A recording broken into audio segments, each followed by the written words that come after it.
once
Hey, what's up, everybody?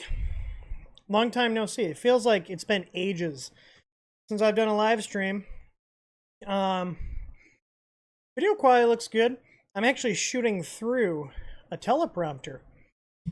Same camera. I just actually have one of those mirror things in front of this. And doesn't look to have affected the picture quality at all, which is good. So, is this a Chipotle drive-thru? I wish. I like me some Chipotle. All right. So, I don't publicly post this, but you guys are going to want to stay around because there might be a giveaway later. Wink, wink. But I don't like publicizing that because then you get a bunch of people in here that don't actually care. They just want free crap. So, I've got nothing fun that I'm drinking unless an energy drink is something fun.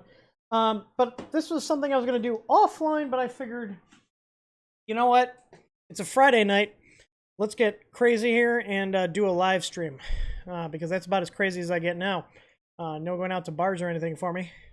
So, I got two things. So I have the new Duplicator V2, which I find it's funny that it's the same box as the one, except they just put some stickers on here.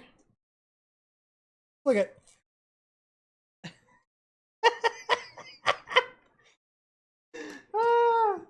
Let's not make new boxes. Let's just use the same box.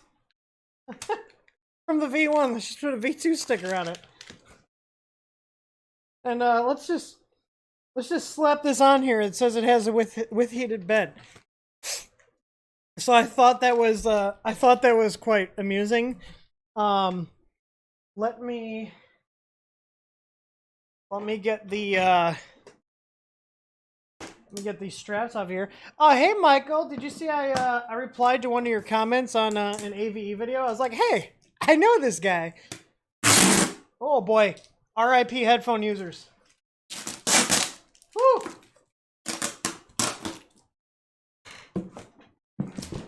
Oh boy. So, I purchased this one from Micro Center. I think it was $160 is what we paid for it. And I have my V1 sitting up there, and it's been a solid little machine. I don't have an Etsy shop. We have our main shop, th3dstore.com. You can even get this snazzy hat. I'm like Linus. Oh, thanks. I'm just gonna call you Cirillo, Mr. Cirillo. Probably still saying that wrong. I appreciate it. We're gonna have another printer roast. That's a good idea. I totally forgot about that. I'm gonna write it down. These are to-do lists here, which is where I jot down all my stuff.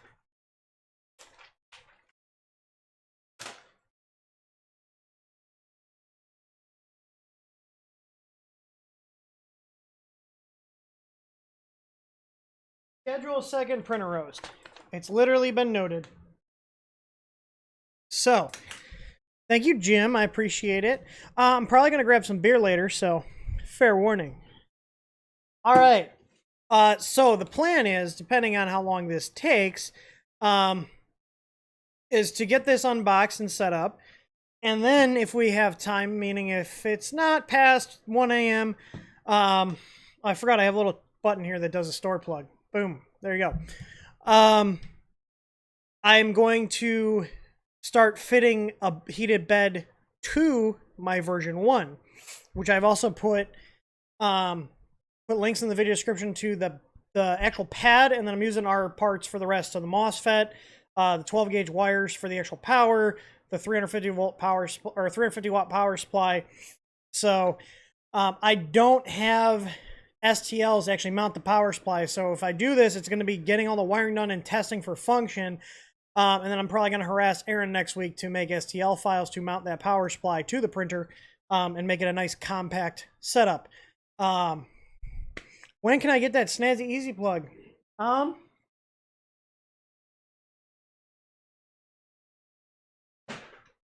you talking about these guys here? I think that's what you're referring to. Which these are the prototypes, so they are not sealed. So, at first glance, they look like just a run-of-the-mill Wi-Fi outlet. Wow! But they actually have our firmware, and these are the prototypes, so they're not actually sealed. So I can get access to the actual ESP chip in case I get a bad flash while I'm trying to program things. But these are being worked on, just not as fast as I would like to. But we're kind of out of the woods on a lot of stuff. So the delay on these is me getting the firmware done. But internally, so we originally set up a system called Confluence for internal documentation, and then they ended up jacking the price up on us. And then forgot that we have SharePoint as part of our Office 365 or Microsoft 365. I don't know. They keep changing the name, but our Microsoft subscription for our email system. So we moved everything over to SharePoint, which I haven't used SharePoint in a couple of years, so I had to then learn SharePoint again. But that's done. Literally finished that today, and then close out our Confluence account. Set up our own internal status page that's hosted on another web server that we have just for miscellaneous stuff. And then we were using RingCentral's Glip system, which I really liked. Oh, I just realized that my little... I guess there is a tiny bit of glare there. Hang on. So anyways, RingCentral's Glip, which we've been using for over a year now, I think almost 2 years. The issue is that it worked great, but they're forcing a new version of the software on everybody, and it strips features away that we use every day. So I said, you know what? Screw it. We're going to Microsoft Teams, so we're on Microsoft Teams now, and the goal is so we have all our stuff. We have all our customer service, so our live chat, our ticketing, our knowledge base for the customer-facing side of things. All of that's on Zendesk platform. All of our internal stuff is on Microsoft's platform. The last thing I have to do is actually move our phone system over from RingCentral, which I'm happy with their service, but their service is expensive. So Microsoft has a VoIP system that I can port all our numbers over, have the auto attend and all that stuff. Anyways, I'm looking at moving our phone system either over to Zendesk's talk system or Microsoft's VoIP solution. So we're consolidating into 2 platforms for our customer support and our internal system instead of being spread out to, I think we're up to like 6 systems at one point. It got very confusing for myself and for our team. Be like, okay, well, if I need this, where do I go? Is this in Confluence? Is this in SharePoint? I'm consolidating everything. So let's see. We're not doing shots. No shots. How is Top Hat Waffle doing? Top Hat Waffle is looking at houses with his girlfriend currently. So he's going to be moving, sadly not to Indiana. He's still going to be in Illinois. But he's looking at new places right now. But he's doing well. 3D Print Viking with the remember to like and subscribe and hit the bell. That's what all the people who think they're real YouTubers say. Make sure you hit the bell so you get the notifications when I have something to say. So anyways, enough about me and our company. That's not what you guys are here for. You guys are here for 3D printing. So let's go ahead and switch right on over to the arm cam. Oh, I got my Smarties. These are mine. You guys can't have these Smarties. These are my Smarties. Mine. Let me, I guess I should turn my cam back on. There we go. All right. So, let's see what's in the box. What do they give us here? All right. Whew. They didn't skimp out on the tape. That's some hefty tape there.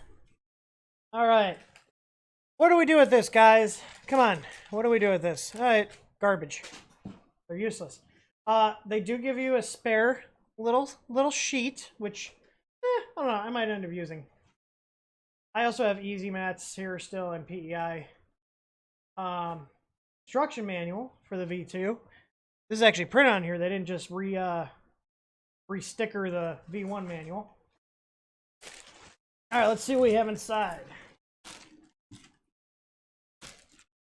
I'm gonna move this.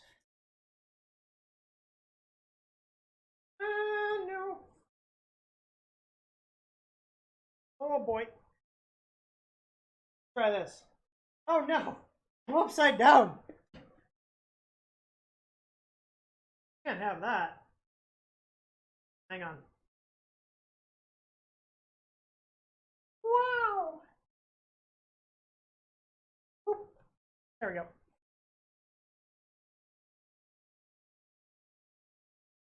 Bam. All right.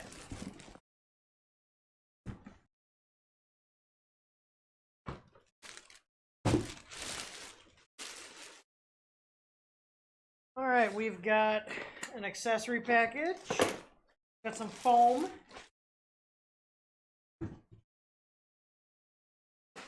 Oh, look at, we put a V2 sticker on. Wow. Stickers.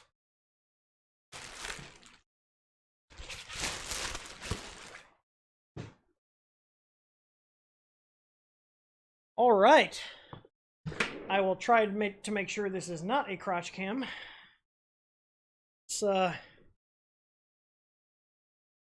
the whole unboxing setup deal here.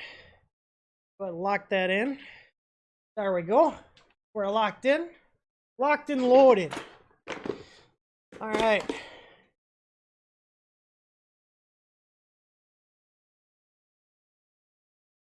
We got some new people in here. Kermit the Fish, unless you're someone who popped in and changed their name. I'm not sure who you are. Okay, USB cable. Not the blue Chinesium ones. Some hex keys. Zip ties. Power cable. Stabby scraper. Spool holder. Glue stick. These are actually really nice. You use these for jamming through the nozzle. And then this is the gauge for Z-axis and nozzle. So this is a piece of paper you put on the bed when you're leveling like a peasant. And then a little nozzle cleaning tool, which is nice. And then a 1 gig micro SD. Now, this is a quick setup printer, which is why I wanted to do this, because these are nice little machines for the money. I like them because they're quick setup. So, I mean, it's literally just telling you, put the spool on, cut the zip ties, and turn it on. So, all right, so zip tie 1.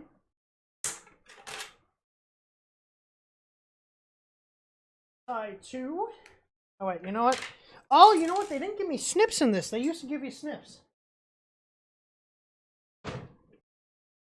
Mirror image of the Monoprice Mini. No, this is made by Wanhao. The Monoprice Mini, I know some people like them, but I do not like the fact that they have really, really bad firmware. Now, this doesn't look like it was, like, as in they tested it. I can't tell if there was filament in the hot end ever. So this is really simple. So you just put the little nut in. Okay. And then you screw the spool holder in.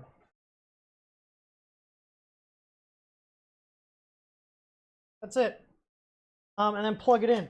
Now, it does look like there's an adjustable Z end stop here. I'm assuming they already have it set at the correct height, but this is new. The V1 didn't have this on here, so this is a little different. Let me grab a roll of filament for this.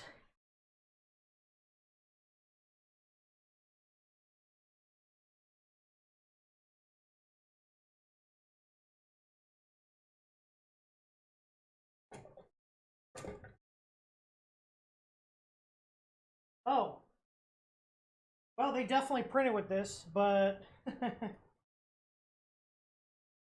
whoever would have gotten this would not be having a good time. Unless they know what they're doing.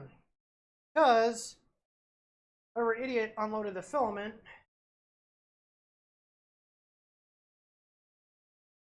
You guys see what I see?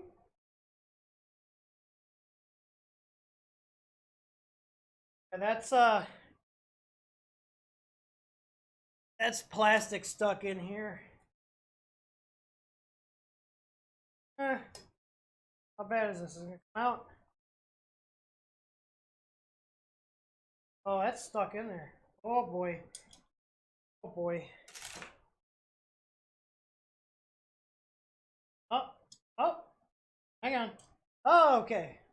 Good. Alright, false alarm. But that would have definitely hung up a newbie. Mine was not adjustable. Oh wait, I lied. I guess I just don't remember it. Mine doesn't have one because I have an easy ABL on it. My apologies, I got that wrong. I guess it's just I do now. This feels a little loose. I'm just going to tighten this up. Guys.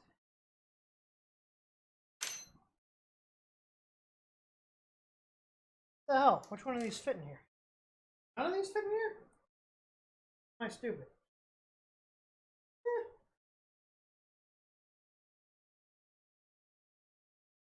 Can't tighten that up too much. It does need to be a little loose. There we go. Alright.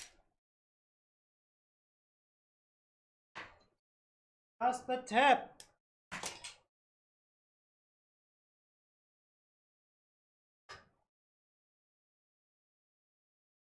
See, it's still a pain to load like the V1. This looks like the same extruder. I got a tough extruder on mine. Alright. Let's see if she works. Oh! Woo! Still getting used to having optical zoom on this thing. Alright. I almost feel like I gotta change the color temp. Nope.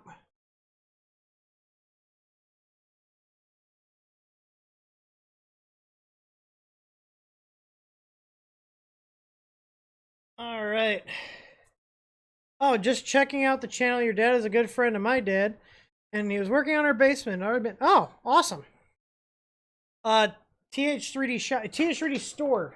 You know, like Linus has LTT store, so I did TH3D store. All right.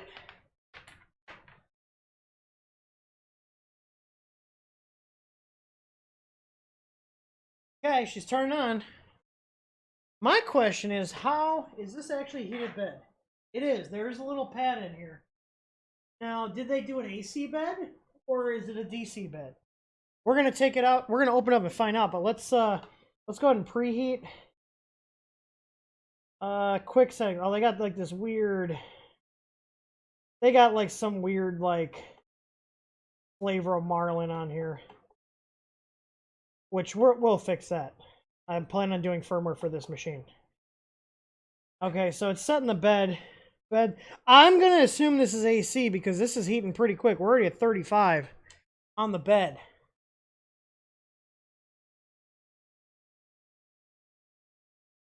There you go. That bed's heating up pretty quick. So I'm going to assume, like I said, I have not opened this up. You guys literally saw me just take it out of the box.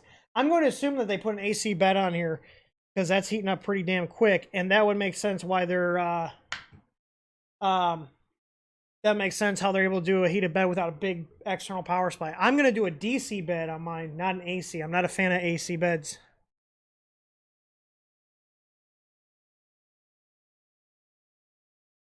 Wait, is it th3dshop.com or store? th3d. I thought it was th3dstore.com. Am I stupid? No, it's th3dstore.com to take you right to our store. Yes, th3dstore.com goes right to our store.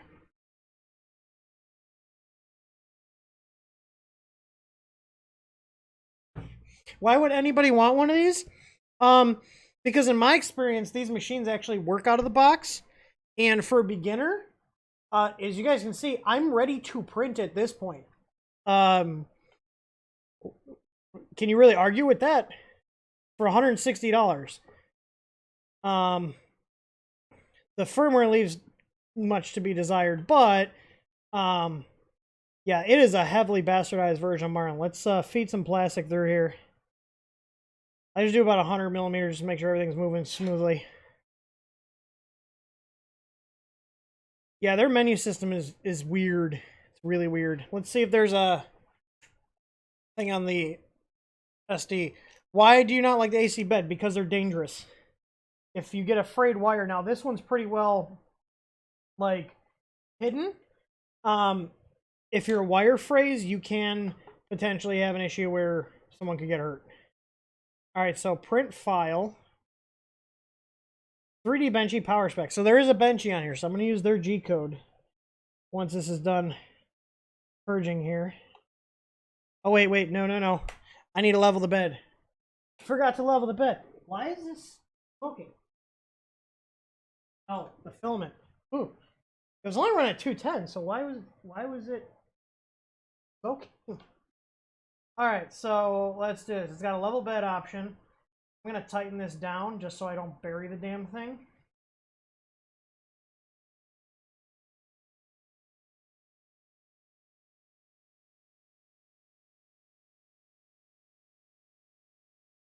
Alright, level bed. I'm assuming it's going to home.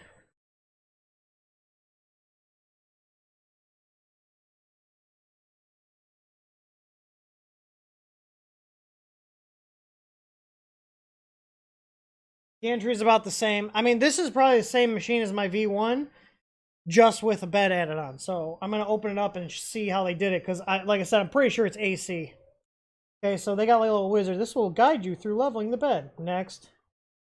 Turn the thumb wheel until the paper can slide between bed and extruder. Oh, this is... wavy. Come on. Come on. Come on. Yeah, there we go. Okay, next. I'm going to assume it's going to go to the next one. Yep.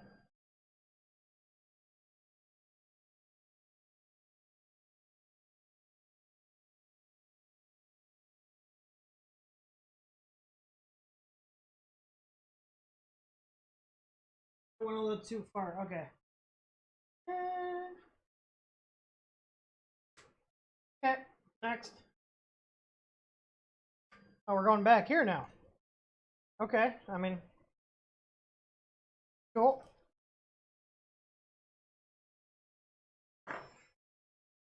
And now we're going all the way back here.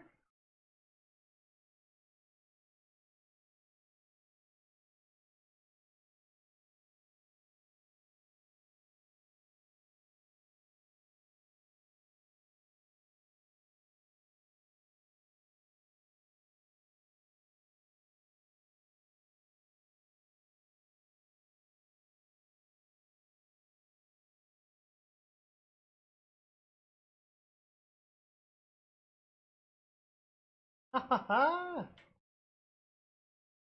There's no shmoo on my nozzle. All right, let's just double check our corners. Obviously, hitting redo doesn't redo it.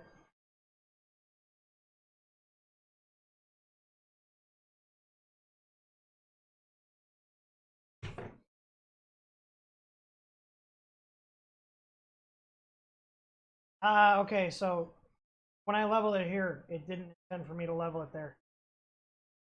So usually when you're doing manual leveling, you want to check it a couple times. Like, because as you adjust the other corners, it'll skew the other ones. You want to just validate that your leveling's still good. So these are pretty good. All right, back to main menu. So I'm going to home all. Move. Oh, home XYZ. Oh, I'm not a fan. This firmware needs to go. Hopefully it's same board as the V1, so I can get this actually set up pretty quick. All right, so let's print the 3D benchy that they have sliced on here. Now, the thing is, if they're using the one from the previous one, I am going to set... Oh, you can't even set the bed temp from the LCD here. Oh, no, I'll let you know if it catches on fire. Do you see how limited this menu is? So they've heavily... This is definitely Marlin, but they've heavily modified this. Because this is all I have. Speed and nozzle and pause or stop print. So they've severely dumbed this down for your entry-level user, which is fine. Let's see how it prints here.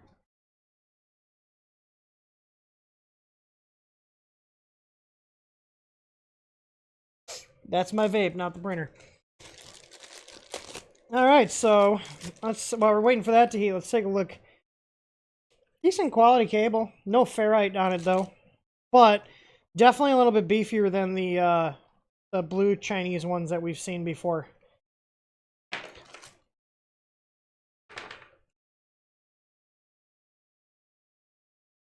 So what I think I'm going to do is, while this is printing, I'm going to pull my V1 down, and then we're going to start working on it.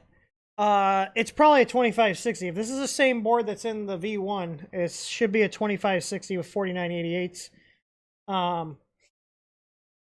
This nozzle is definitely taking a while to heat up. Could benefit from a sock on there. Well, I bet if I reduce the airflow here, yeah, it heats up a little quicker. But it's a 24-volt system. I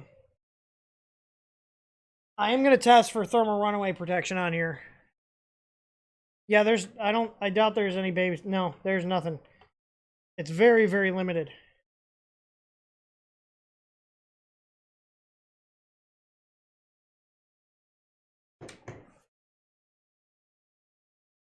So let me grab the parts for the V1 upgrade so I can show you guys that.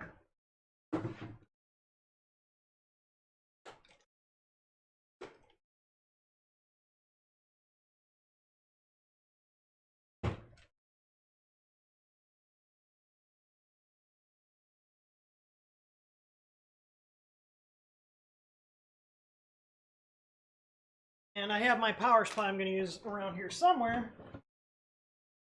12. Where's my 24? Ah. There we go.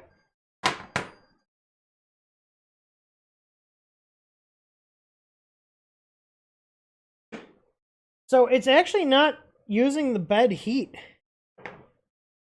Oh, it's purging. So this is probably the same G code from the version 1.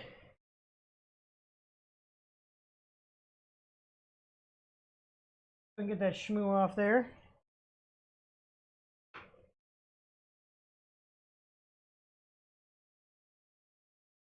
Come on.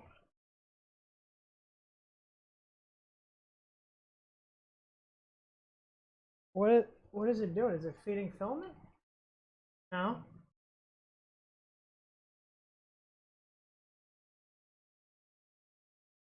Is it so it like gives the user a chance to pull this off? This is their starting code. This is not the actual machine itself doing this. And they're still shmoo. We're a little high.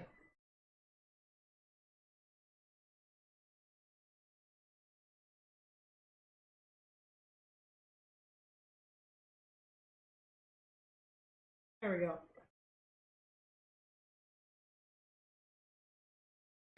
Yeah, the first layer is not going to look good. If I had baby stepping.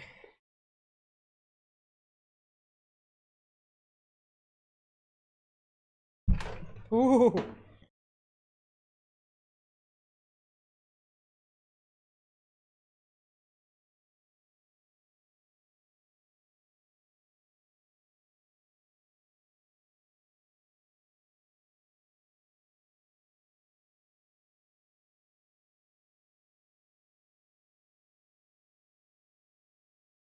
I thought I had manual focus on this. Guess not. Do I? I actually haven't used... Oh, hang on. Continuous autofocus. Manual focus. Okay. How does one manual focus on this?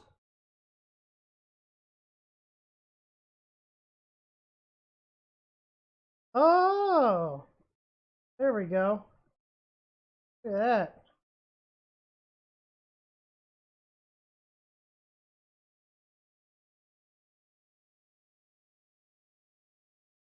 Alright.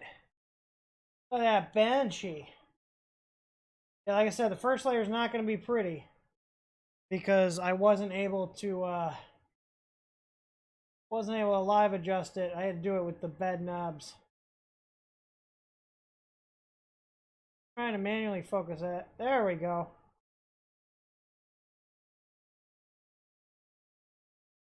So it's printing, it's just slow. Will a baby step now that it's printing? Nope. Pressing the button twice, it's not doing anything.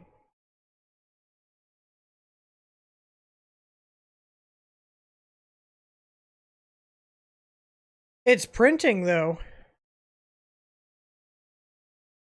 In my experience, Wanhao does make decent machines. We have their D6. And that one I did have multiple issues with the ribbon cable. But the i3 minis, these, the version 1s anyways, we have quite a few of these and they still run.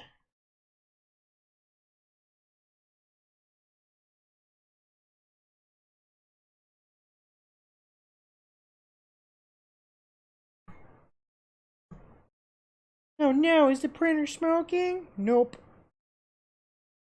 I am going to turn this up on the feed rate. This is pretty painful. I'm going to go like 150%. Hopefully it should start processing a little bit quicker. There we go. Oh, Duplicator 9 is terrible. We don't... I totally... That printer's so bad, I haven't bought one, and I forgot about it.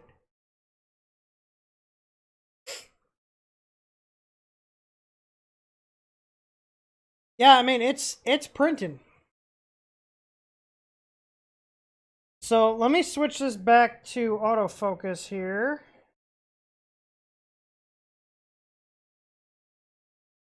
And zoom out. There we go.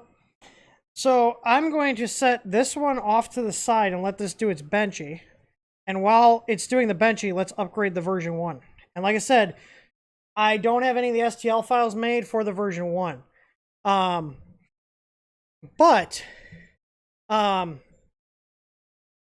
going to show you guys what to do. This is like a little project of mine. This is probably not going to be something TH3D will sell, but I just want to show you guys because I'm doing it to mine. We will tear into this one, so I'm going to route the wires on mine how they have them on here. So I'm going to move this over and then bring my other version 1 down. We're going to start working on it.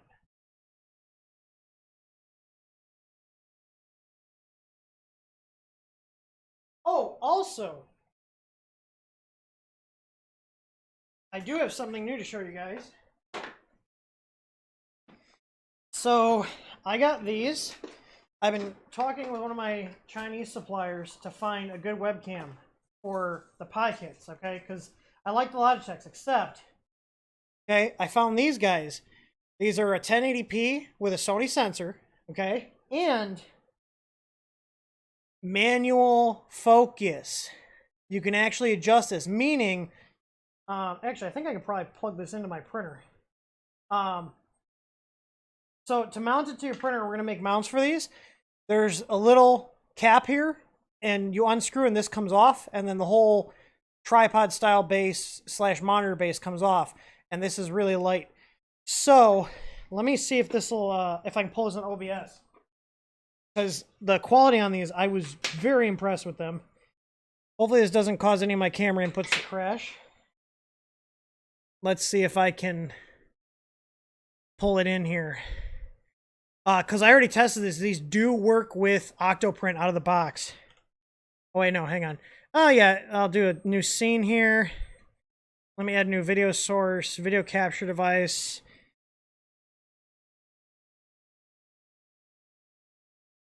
Make source visible. HK2M cam custom. 1920 by 1080, and they say they'll do 30. The question is my computer going to let it actually come up in OBS? Because I don't think it will. I might be out of USB resources. Let me try it on another port. There is no link on this camera. This is a wholesale thing, so we'll be carrying them. Is the goal here. I bought a bunch of them to test. Let me try. Ah, here we go. Okay. So, here's the camera. Now, imagine this is mounted on your printer, okay? Nice wide angle, and I'm going to expect the resolution to drop. But, look at, you can adjust the focus. So, if you want it close to your printer, like here, you can actually get your bed in focus, okay? Or if it's further away, you can then adjust the focus as well. So you have manual focus adjustment. So imagine it's mounted off the corner of here.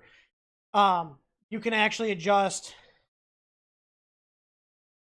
You can actually adjust this. So image quality is good. They're okay in low light, but for a printer camera, these are going to be awesome.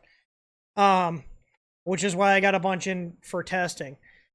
There's really no name. It's just, it's a 1080p HKHD, I think. I don't know if we're going to. I'm removing this scene. I just wanted to. Oh god, oh god, wrong button. I was deleting the scene I set up for this input. So I mean, you can try to find these online, but I could only get them directly through one of our Chinese suppliers, and they sent me 5 of them because I'm testing them. I'm going to put one of these actually on my i3, and I'm having Aaron design mounts for them, so you can actually put these on a printer on 2020 extrusion or on our solid bed mount kits. Because like I was showing here, these little guys here, you can pop this out, and there's a Phillips head on here, and then the camera comes off of this base. So just something else we're working on, because I like the C270s. The problem is the angle, the viewing angle is not like super wide on the 270s. This is wider, and it actually has a glass lens and the manual focus. The manual focus is the killer feature in my opinion, because if you guys have used a 270, it works, but it's either blurry, and you can't adjust it if you take the camera apart, but this is all externally accessible. You just turn it. So I'm excited about those, because they're only going to be only like $10 more than what we're paying for a Logitech C270, and they're 1080p. And the picture quality is much better. So I can't vouch. If you guys look, you can probably find ones like that on different sites like AliExpress or Amazon or eBay. But there's no guarantee you're going to get one with the same sensors, because I had to specify that these were the Sony sensor version, because they have like 6 different versions. There's a cheaper version with a just generic sensor that didn't perform as well. And like I had our supplier get, and God bless her soul, because I'm very picky when I'm speccing out new stuff. So she got like all these samples and then video chatted me with all of them, with the normal like Chinese sensor, the Sony sensor. I think there was someone help me out. There's one that begins with an A. That's another fairly well-known brand of sensor. But they had a bunch of generics. They had a Sony, and then this other brand. Was it Applinks? Crap. Either way, I had her do test calls, and then I was like, just give me the Sonys, because they were like $5 more camera versus the generics. So, if I can get 270s back in, we'll carry them as a cheaper one, because these will probably be about $45 is the retail price. But the Logitech 270s, those, like when we were selling them, were like 25 to 30. So But the manual focus and the wider viewing angle is what I'm after. So, what I'm after tonight, though, is putting a heated bed on my V1 while we let this little guy do his benchy. So, to accomplish this, I have our MOSFET, okay? These are the MOSFETs that we sell. And the reason I want to use our specific one is because we've got this other input, this S and GND, okay? This is a low-level signal input, so like 3.3 to 5 volt. Whereas this BCTL, this is for 12 to 24 volt, which is what most people use. This will allow us to drive this MOSFET right off the I/O pin that's on the V1 board, okay? And then we got our beefy inputs here, okay? Stop abusing China. She's really good to me. I like, we lucked out and we got some really good suppliers over there, and I am very anal about stuff, and they know this, and we give them business, so it's mutually beneficial. This is not our product, but this link is in the description. This is the 150 by 200 24 volt heated bed pad from Robot Dig. And it has a thermistor, and it has your power leads. This is just a random stepper motor cable from actually one of those, what's the word I'm looking for? The TL smoothers. So I'm going to cut this because the header on the Wanhao board is actually one of these 4-pin JST headers. So I'm going to use this for my wiring. So I'm just going to cut this off. So random parts bin. And then to drive it, this is actually a used one that I've had laying around, but these are the Meanwell 24 volt 350 watt power supplies we carry, and these are in the shop. So you just need a random 4-pin to hack up, and then the actual silicone bed. Now I do have a couple of these laying around that I'm going to put also on other i3 minis we have here. So I need to log into Octoprint and shut down that Pi.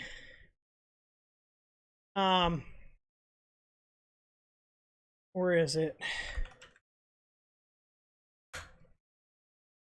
Let's see here. There we go. Hangry printer, because this was my wife's printer at one point, and then she didn't care to have it on her desk anymore, so it's now in my farm here. So I'm shutting it down. Where is it? Hang on.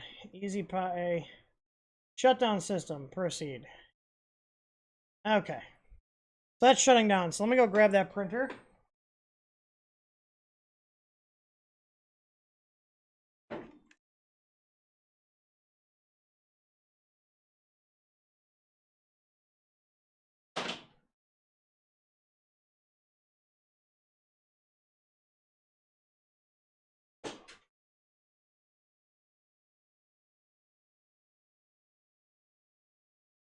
So, just because I like to validate our stuff, here's one of those cameras with the base removed, and I actually pried this off.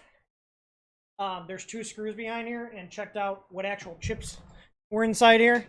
But we're going to be doing a mount that this will go into, so you just unscrew that screw, and then this will be able to go on 2020 extrusion or off the corner of a bed, and you can obviously then rotate it, adjust your focus.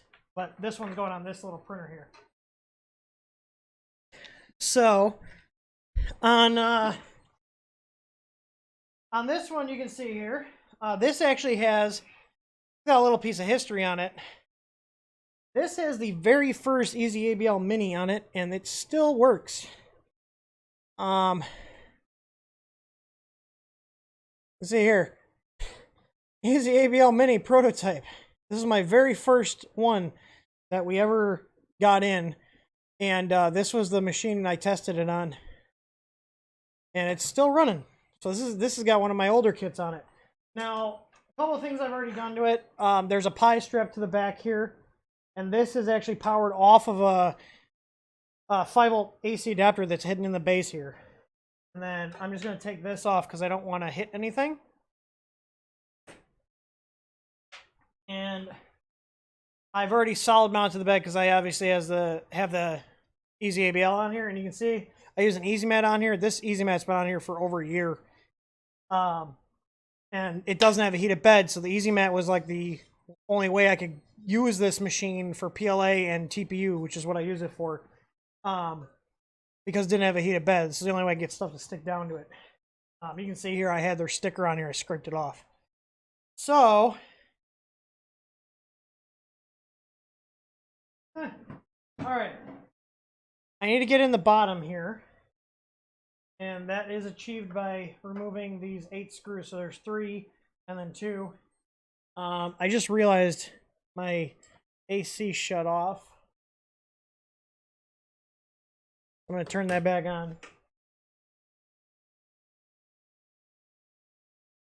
All right. So this printer doesn't have too many modifications on it. Just easy ABL, solid mounts. Our tough tube.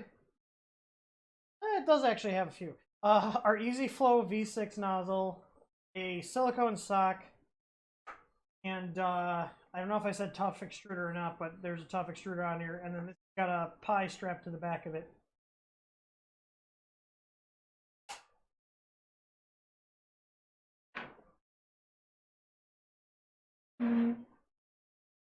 And then I'm pretty sure this bottom, yeah, this is actually in the video for replacing fans.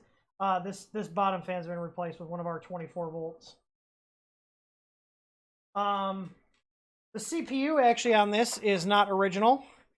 Not the board, the CPU. I swapped the 2560 because I had a run-in with a wire brush and fried the CPU's I/O pin, so that's been changed.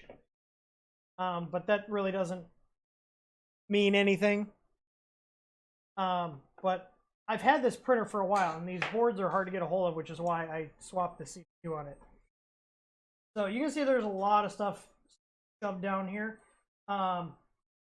Like this is the wiring. So I actually have on the layer fan output, I still have the combined fan, but on the layer fan output, I have the cooling, the cooling control board fan and the hot end fan off of this, and I have a custom pin assigned.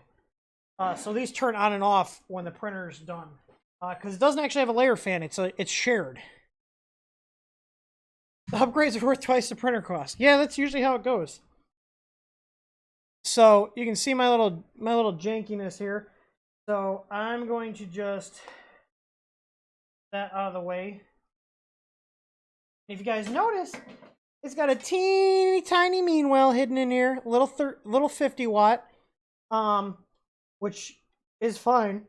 I'm going to actually use the 350 just for the bed. Now, if we look here, I did put smoothers on here because this did have a salmon skin issue. But there are smoothers on here. Like I said, this base is pretty full. And if you look here, this is a little USB power adapter, which in hindsight, I should probably just get rid of this and run it off the PSU. But I didn't have like the step down boards. So this is actually, I'm not proud of it. But you know what? I'm going to put our new, I got to test this anyways. This is our new Pi direct wire. So I'm going to put this off of the stock PSU and get rid of this big bulky AC one.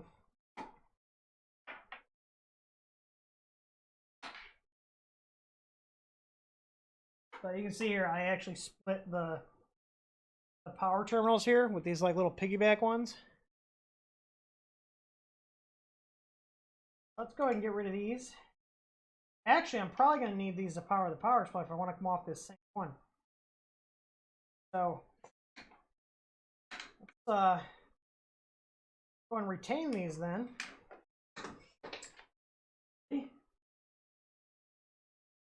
Because these AC wires are going to need to go to the secondary power supply and also the ground here. So that's what I got to figure out is how. Actually, you know, I'm not going to do this. I'm going to put off a separate power plug, so the bed's on a second.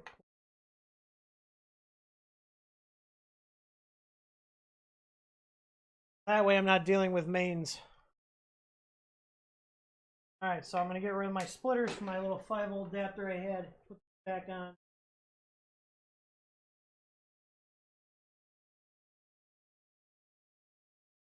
There we go. And then I'm just going to power my Pi off of these. These are not available on our site. They're still in testing.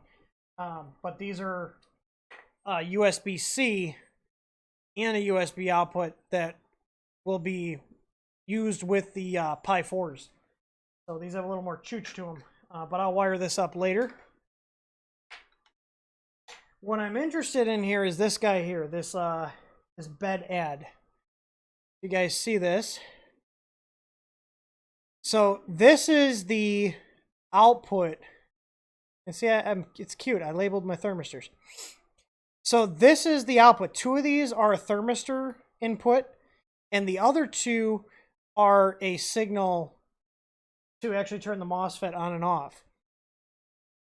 So that's why I grabbed...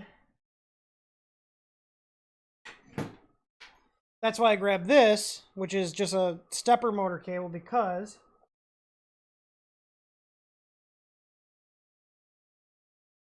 that will go in there like that. Now, I need to figure out which of these 4 wires is what, because I know 2 are the thermistor and 2 are the MOSFET control. So, what scares you, Tyler, or Tor? What scares the Tor?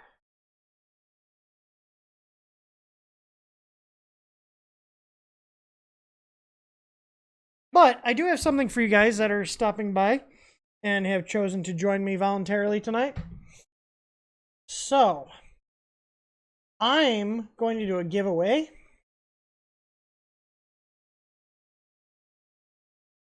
Let's see. Our current Pi Direct wire is not recommended for the Pi 4 because it puts out 5 volts exactly, and by the time the voltage goes over the cable to the Pi 4, it can be a little too low, and it will usually trigger the, the undervoltage warning in Octoprint, which is why we don't list it as compatible with the Pi 4. So that's hence why we're testing these new modules, because these claim to do 25 watts. Now, I got a load tester, so we're going to validate these actually do 25 watts, but these not only support the higher output and USB-C, along with the regular USB port, but they're power delivery 3.0 compliant, quick charge 4.0 plus compliant, and 4.0 compliant. So these little guys can put out a decent amount of power. And these will have like a 3-foot cable on them. My little, what's the word I'm looking for? These are like the first batch, like the prototypes, if you want to say. And I just had them put a short lead on here. But anyways, I digress. So what am I going to have the keyword be for tonight? What do you guys think? Whew, I need a haircut. Look at this. I got a pair of wall hair clippers. Should I just do a Corona cut? What should, let's see.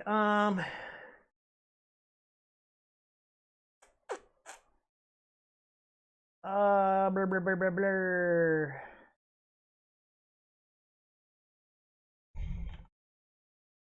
All right, the keyword to type in, one word, no space, no capitalization, no punctuation. Type in "I'm bored" if you want to be entered in the giveaway. I'm not going to tell you guys what this is for. I'm bored. Because that's probably why you guys are here on a Friday night.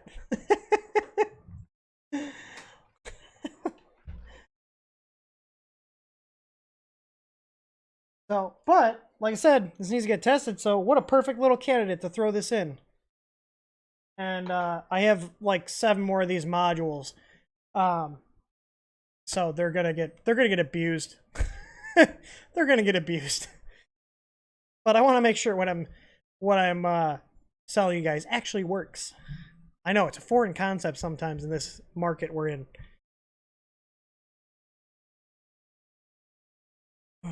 All right, I'm gonna give you guys. There's like a 30-second delay, so I'm gonna give it a second here.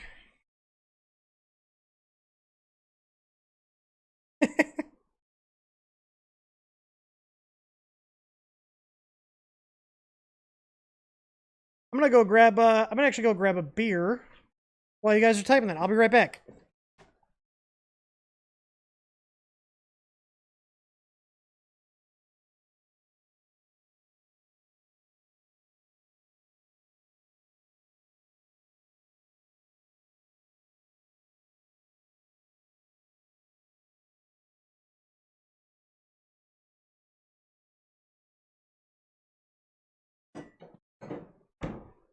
I lied.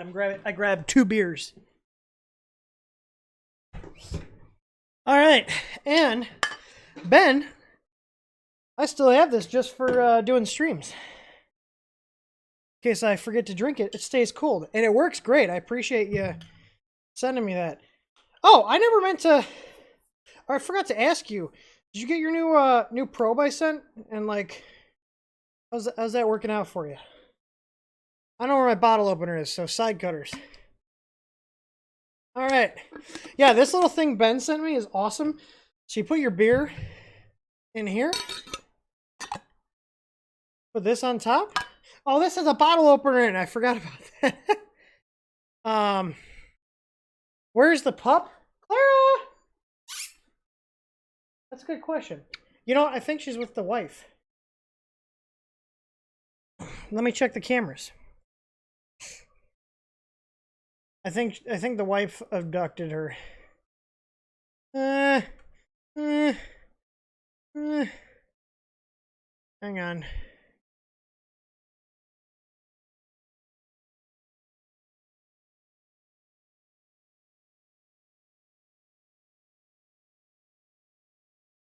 Yeah, she's not outside. I'm assuming the wife abducted her.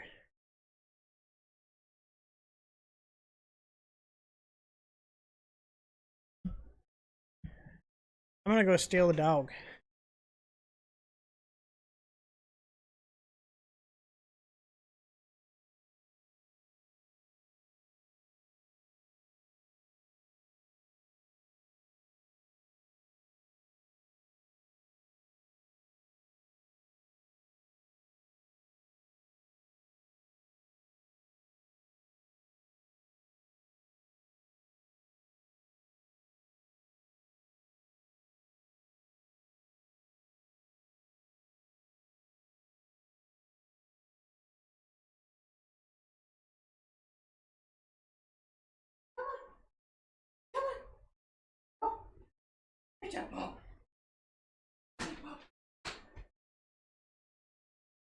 Woo.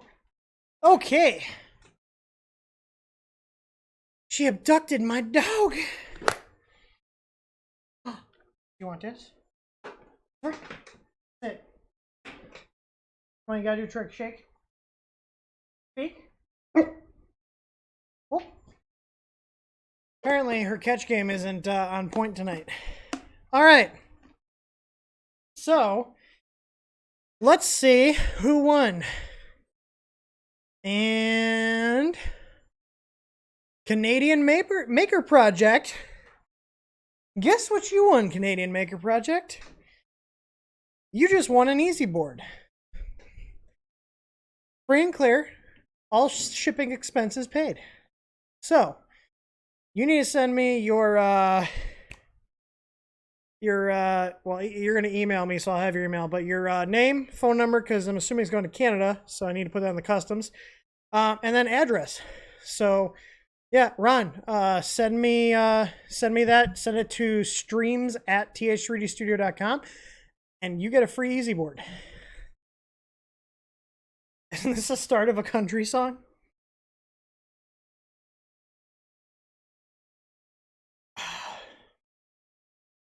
So there we go. I think that's it. Restart giveaway. Nope, Steve. Hang on, Steve. You didn't win anything. Nightbot's just being stupid. I don't know how to disable it. Anyways, let's get back to the project at hand here. The Benchy's still printing. Whoop. Still printing. It's actually coming out pretty good. All right. So, I have not really planned out this project aside from buying the parts that I think I need. But I know I'm going to need 4 wires off here. So I'm going to cut one of these plugs off. Now, because I want to save the other ones. There we go. All right. Now, the question is, which of these 4... Actually, we'll be able to figure this out pretty easy. Let me update the firmware and enable the bed heater, and then what I can do is then toggle the pins on and off, and I can see what I'm reading. Because if I tell it there's a thermistor and put a thermistor across the 2 pins, and then tell the bed to turn on, one of these pins should go to 5 volts. Or maybe 12, we'll find out. So we're going to do some, I think it's going to be 5 volts because there's no little MOSFET. There's a tiny little MOSFET here for the fan header, but there's not one here. So I'm assuming this is going right off of an I/O pin. I'm curious to see what board they have in the bottom of that one controlling the AC bed. So let's go do some firmware work here. Let me just make sure all my personal crap is closed.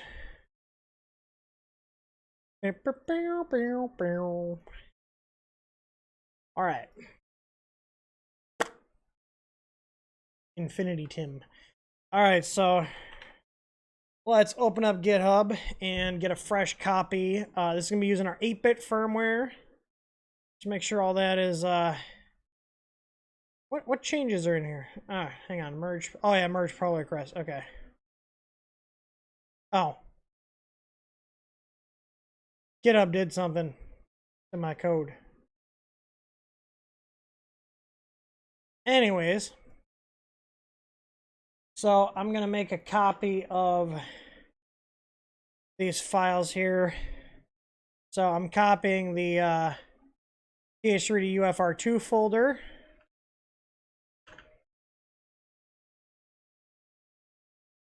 And we're going to make a new one called i3 mini heated bed test. And we're going to work out of this folder, and I'm going to open up my Arduino.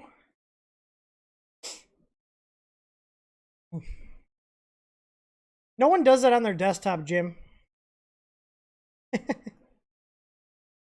All right. So what I want to do is, since we have... I think it's Wanhao i3 mini. There we go.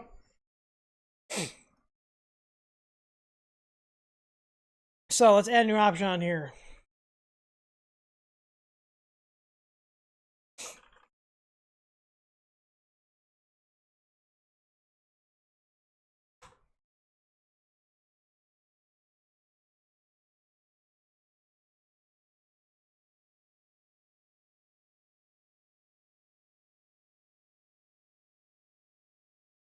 All right, so this is now going to be the option here, Wanhao i3 mini HB.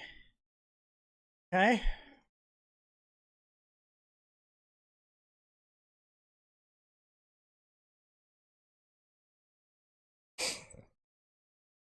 Now, I don't think I need to do anything on this side. Oh, I do actually, because I need to find a thermistor.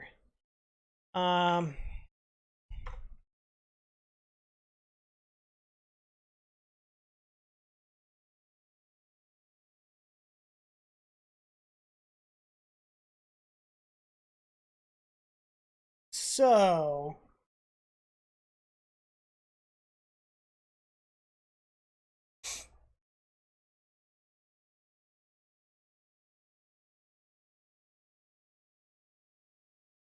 and disabled.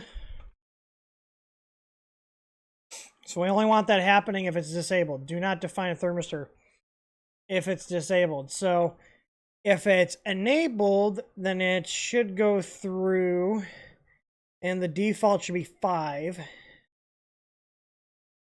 which should be okay. We'll check the temps. So just by adding that, now the heated bed should be enabled. I just got to double check the pins file, which this board does have its own pins file. 1+ Wanhao right here.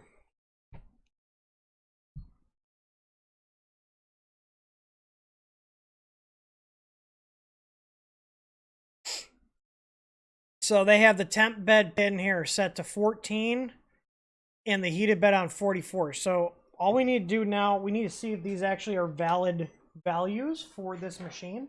So at this point, I need to update the firmware. And just start doing some testing.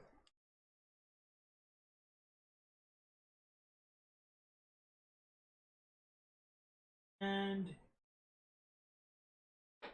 this board does not power on when it's connected to USB. So I have to actually power it. Did I spook you? Oh, the chair is scary. Scary chair. Scary chair scared Clara.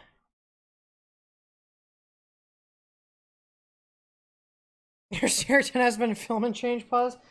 I probably wouldn't have started that print at that point. All right. Let's go ahead and upload to this board. So I do have it powered right now. Let's go ahead and I'm going to uncomment the i3 Mini option as well as the Easy ABL Mini because this does have the Easy ABL on it. I'll have to do all my firmware setup for that one later. Actually, I'm not even going to bother with the Easy ABL. I just need a test for the heated bed. So should be calm. 22 sounds right. Let me upload. So my computer's compiling right now.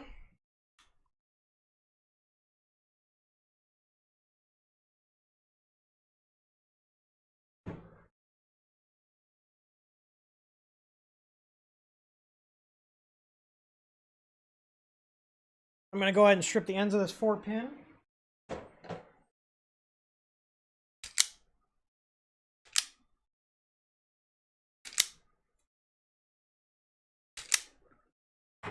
And I'm going to show you how I'm going to figure out what goes where.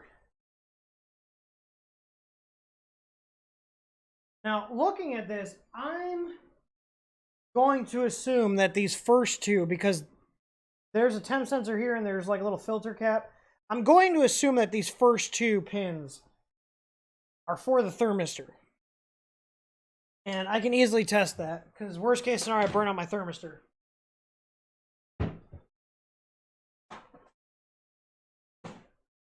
Is by grabbing one, and I'm going to connect to the printer with S3D.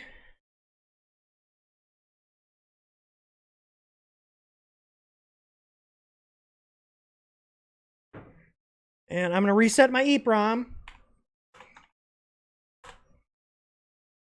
And I am getting a reading of 0C, so I'm going to plug this into the two pins here, and we're going to see if I get a reading. If I get a reading, that means these first two pins are for the thermistor, and the last two, look at that! Wow, look at that! Okay, unplug, 0. Okay. So that's fairly easy. So let's see what this reads when I hook the two wires up.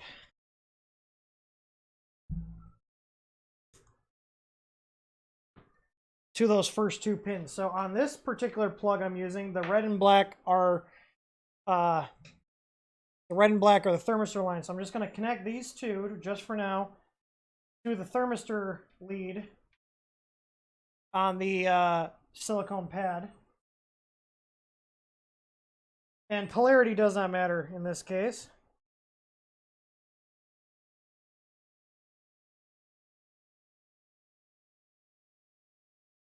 And I'm also going to do a test. So I'm going to put some tape on these.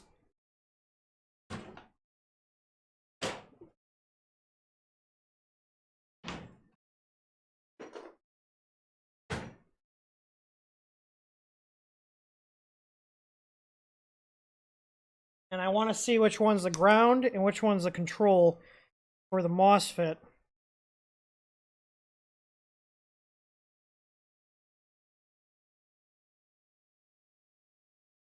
Should I open this stream up for people to jump in on Discord? What do you guys think? Anybody interested? All right, so let's plug this in. And I'm getting a reading at 23C.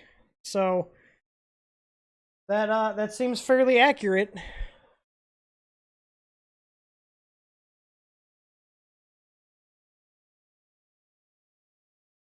So what I want to do to determine which is positive and which is negative on here is I want to read the voltage coming out of here with a multimeter and check the polarity. And to do that is really simple. Take your multimeter. I know it's probably going to be 5 volts, so I'm going to set my multimeter to the correct value. Don't judge me. This is just a cheap multimeter I have laying around. And I'm just going to check pins here.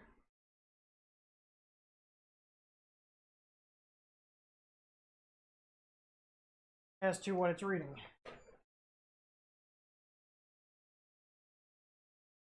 Reading 0. Okay. See here. Got them connected to the leads. Reading 0. Trying to stand up my come on! Alright. Now I'm gonna tell the bed to turn on. There we go. So see it's putting out 5. I tell it to turn off. And you notice it's negative. So that means that green is positive, or the one all the way over to the right is positive. And this is negative. So if I switch these and put the pin number 3, which in my case is the blue wire. Okay, put pin number 3 on my negative. Put pin number 4 on my positive. And then I tell it to kick on. We should see a positive 5 volts. Look at that. There we go. So there's our bed MOSFET control. So on, off. Okay, so in my case, pin number 4 is positive. This is negative. So if we look on the MOSFET that we have,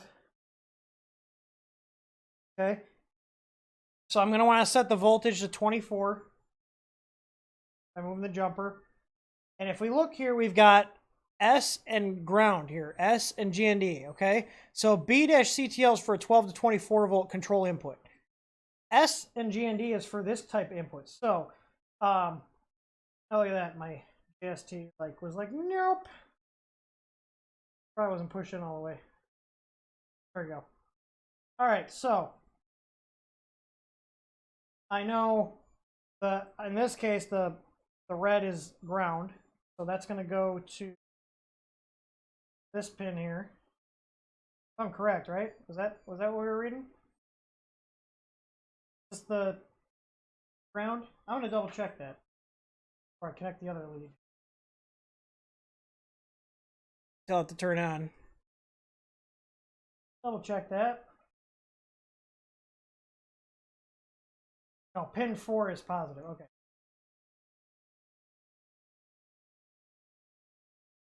Okay, so that's going to go to the S, which in this case, with the pre-configured pigtail that comes with this MOSFET, the black is actually the S, which is the positive. I don't know if this will actually light up, but no, it won't. Because there has to be voltage going into it. So now I have my control. So if I unplug this, I can at least make sure the MOSFET lights when it should.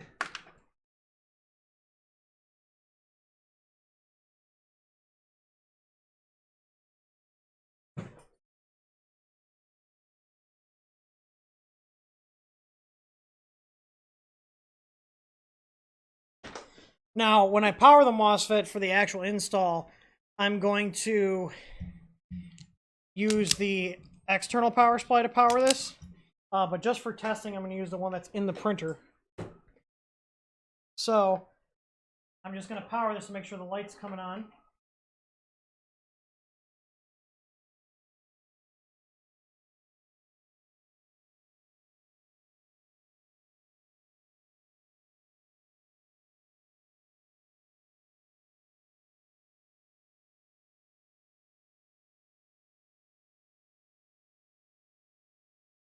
And I'm just going to put some tape on the signal line so I don't have any shorts.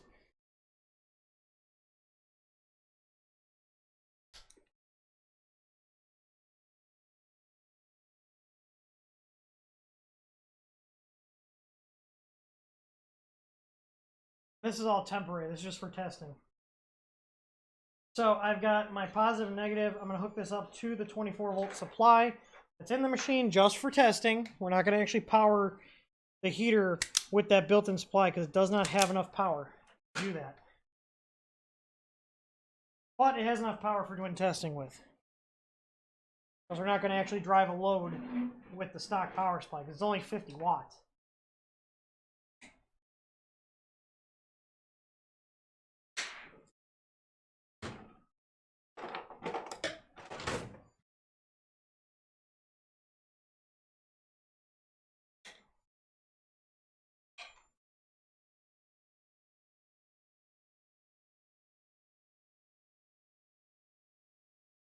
And just for testing, not going to actually run anything on this. I'm going to get 24 volts to this so I can make sure that this is actually going to work how I think it should.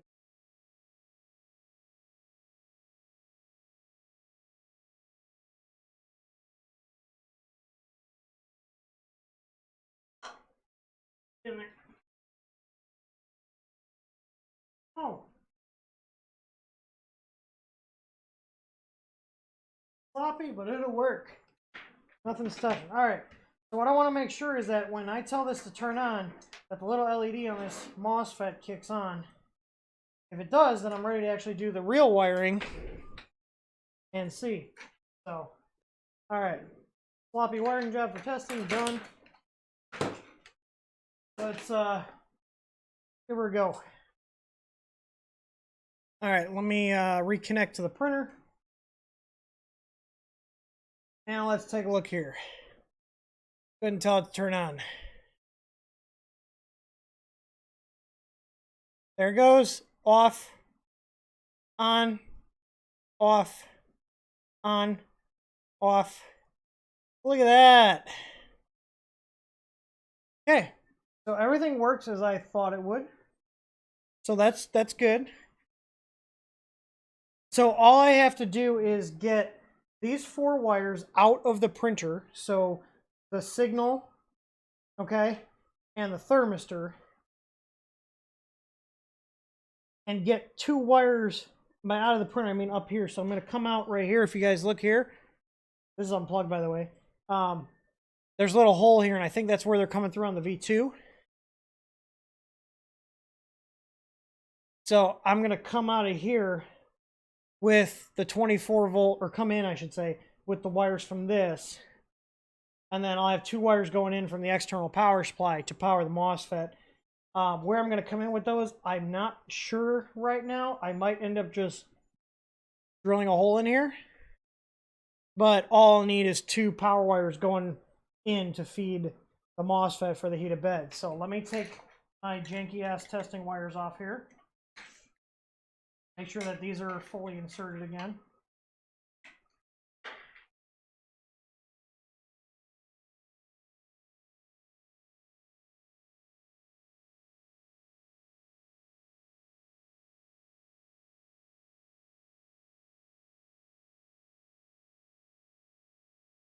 All right. Now, I am going to add my my little power board here. So I'm going to actually crimp some ends on these. Done. Oh, there we go. A little bit longer. And that's what's going to power my Pi. So I'm going to get that done now.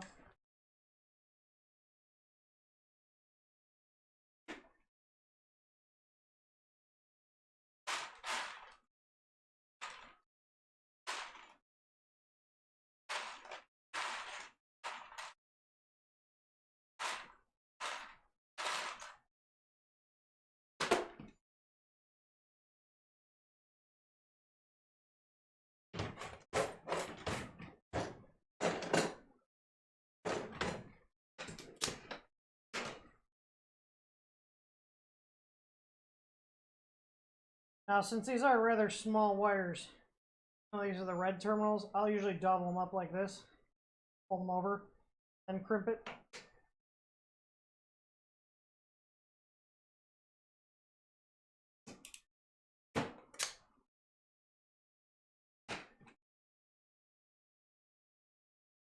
Go. Red. Ground. Or my positive, sorry.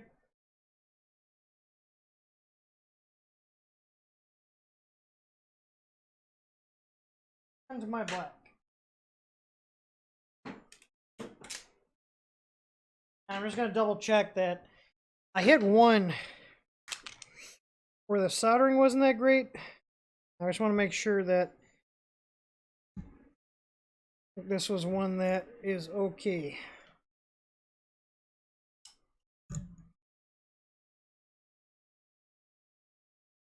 Yup. All right.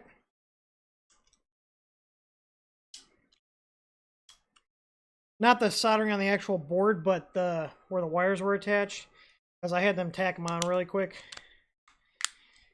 All right, so I can put these in here.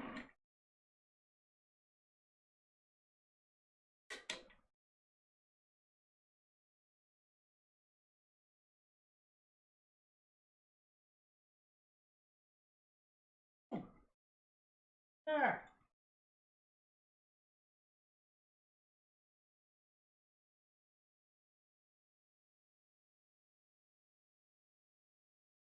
Where's my nose? Oh.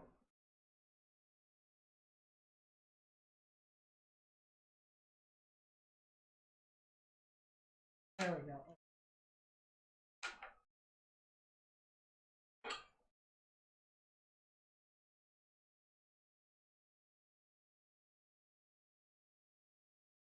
Okay.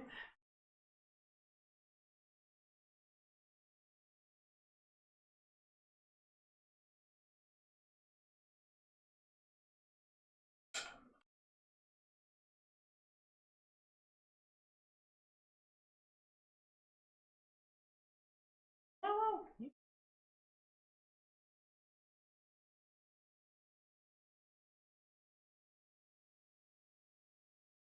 Get my baby.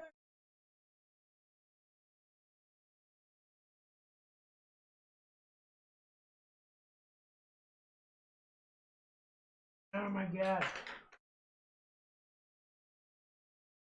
It's like a really bad angle.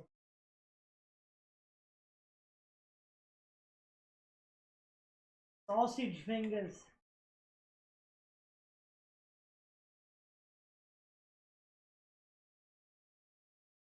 Hey. Let's see if this module works. I haven't tested this module, if this one's good or not. Oh, look at that. Power my Pi. Plug that in. Anyway, plug my Pi in. Hey, look at that. No undervolting. Cool. So we're good. All right. So now that's out of the way. We can just hang out in here, find its own business, and we can move on. We can move on with the project here.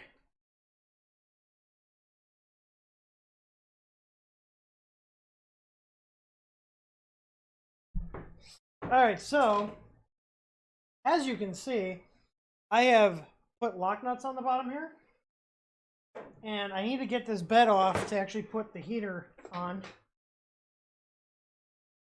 I believe these are 2 mils. There. Oh, I can actually. Can I hold my hand? Really? So I need to get the bed off. Put the heater on the bottom.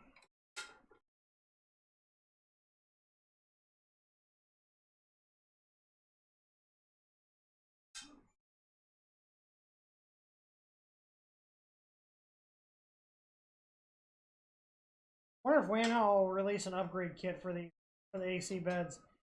Like I said, I'm not a huge fan of the AC beds because if you get a fray, could be potentially dangerous, whereas the DC is not that big of a deal. Still inconvenient, but not a huge deal. Spacers out, little random aluminum spacers I had. Because I do not have solid bed mounts for this particular model, so I just bought some spacers.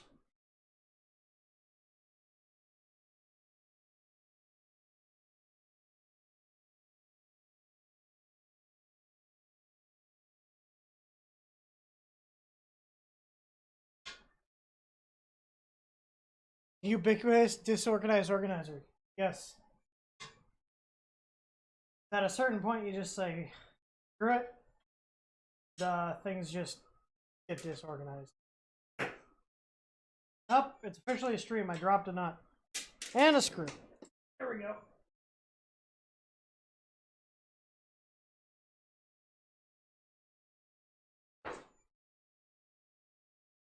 One.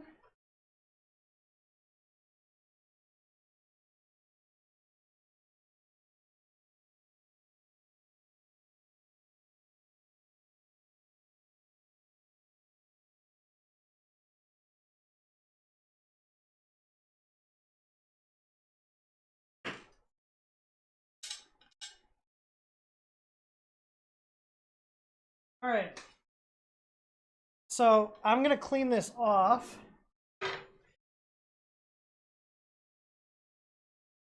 And then we're going to stick this to the bottom.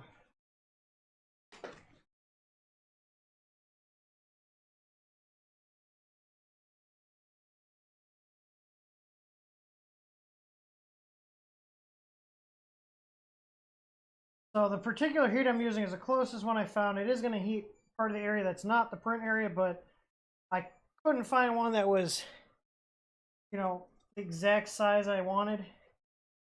So I got the next closest. Now, this bed is 200 by 150. I think is what I ordered. And I want the wires because on this one, the wires come through the back. So I'm going to mirror what they did on this one. I'm going to have my wires coming out the back here. And since I have my easy mat on the side that actually is getting printed on, that means this is the rear. So I'm going to put this on here. And luckily, they don't print at the very front. So I can get this right in here. And you can see the resistive wire. And it doesn't look like it goes out to the very edge. Kind of stops like right here. So I could push the spacer to deform the pad a little. So just so I get it on mostly the print area, I'm just going to center it here between these two holes and have it go forward.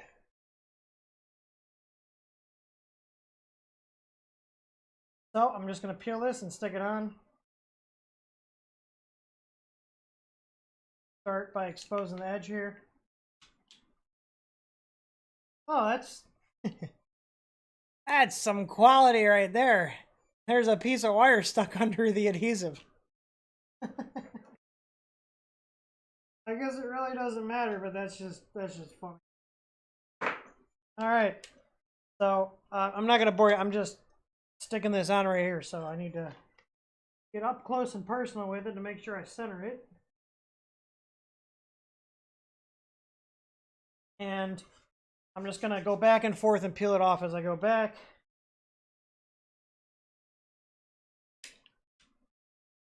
And I guess I can go fast because it really doesn't matter if it's perfectly on here. It's not a bed mat. It's just got to stick to the back of this aluminum plate. For those of you that are terrible at applying things, fairly easy. All right. So I'm just going to press on this, make sure that this got a good adherence, but now I have my pad on the plate. And I'm just going to put this, I'm not going to put this back on here yet. So, got our 4-pin cable, which I know red and black are my thermistors. And these 4 wires need to get into the bottom And I think it's going to have to go in through the top here. You know what? I'm going to wait at this point to see how Wanhao routed the ones on here, because this is the same plate as that, and they have wires. So I want to see what they did for comparison. Because obviously they have tested it somewhat to be an okay location. However, they routed these. So I'm going to kind of mirror what they did. Except I have a DC bed, not an AC bed.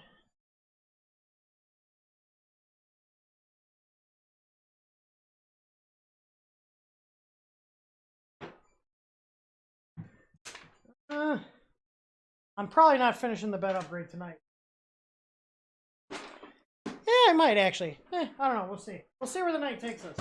Because it's actually only midnight. I thought it was going to be way later than this. But that's almost done doing its benchy. Do you guys want me to let the benchy finish, or do you want me to cancel it, take a look at the print, and then we'll tear into it?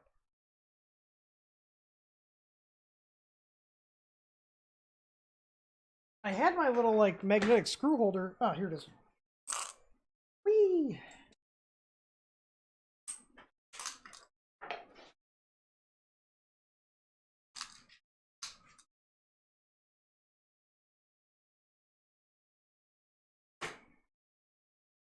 But I want to see what they did throughout theirs. And this is literally, if you want to see a nice little hack, take the little fork terminals, okay? Oh, this might be adhesive lined. Yeah, it is. So I actually took the fork, the little spade terminal, sorry, not fork, and got the same ones that fit over the US plug, because this is actually a little Lenovo power supply that was for like a computer they had. Cancel it? Okay. Alright. You are canceled!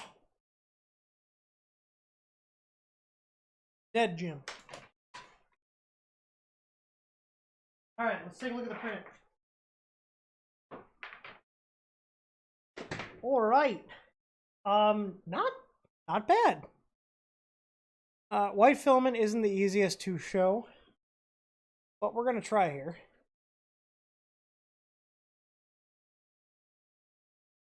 We're trying. Honestly, not bad. I give it like an average rating, like 5 out of 10. Obviously, room for improvement, but damn. $160 printer that prints out of the box with their G code too. Not bad at all. Not bad at all. No under extrusion. Like, you can see a little bit of lines, but that's just nitpicking at this point. I'm impressed. Like I said, I've had good luck with these little minis. I'm kind of a fan.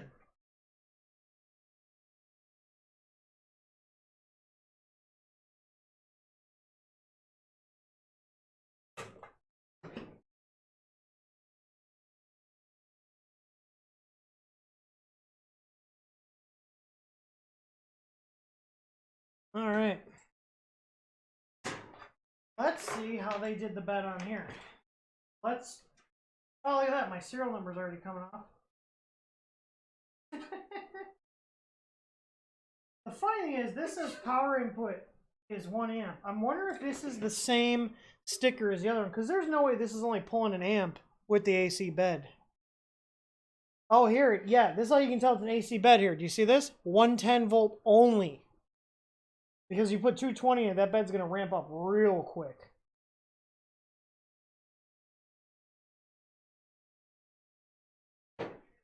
Yeah, I sped it up. I did a 150% feed rate, but they had a really slow setting for the defaults. So take that however you want. Definitely more than acceptable. Absolutely. I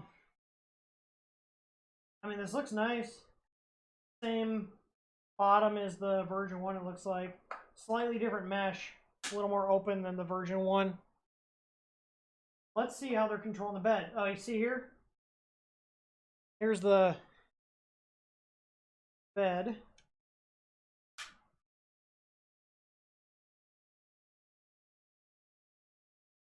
So you can see it's coming out here and then going in. They have an additional hole on this one. So I'm going to drill a hole just like they did.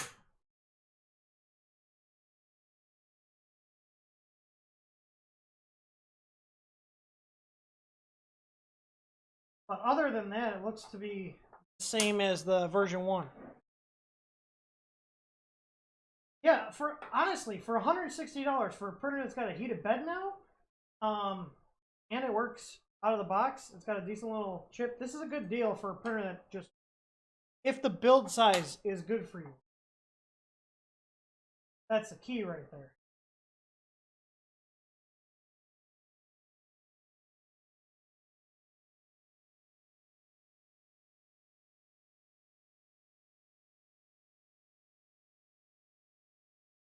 Now, the i3 minis, the version 1s, I've picked them up as cheap as $90. But I paid $150 for my first one. Or sorry, $139 I think it was. I still think $139 is a deal. Now, $160 at a Micro Center, meaning if you have a Micro Center, you go pick this up. That's not a bad deal for a nice little desktop printer. You can disagree with me if you want. No one's forcing you to buy it. I'm just saying, in my opinion, not a bad deal for a small little machine with these features. So let's see. Ah, see? Called it. Okay, let's see if my things were right. Okay, pin 1 and pin 2. So this is the same board as the 1. Okay? Let me disconnect the fan here. These are hot glued in there, so we're gonna leave that. Okay, so I was right. Here's the 5-volt positive is pin 4, negative is pin 3, and then 1 and 2 are the thermistor. So I called that. They added on. They just have a SSR in here. This is the same brand of SSR that what's it called? That Creality uses. Look at this though. That's how you doing. Couldn't spring for a little bit longer wire there, bud. But you can see they added a hole here for the wires, so that's what I'm gonna do on mine. How loud was it? It's average. It's not super loud. It's quieter than Ender 3, as far as I can remember. But that's a little how you doing right there.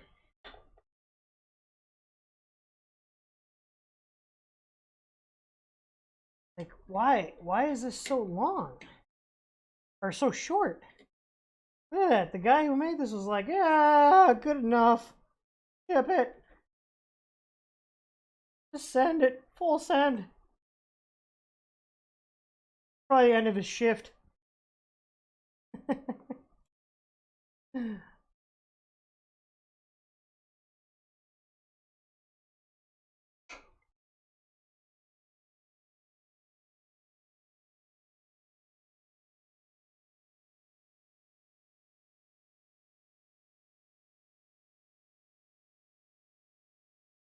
I should probably just make a longer wire, but I don't feel like doing that right now. Just like the guy who put this in here in the first place didn't feel like doing, apparently.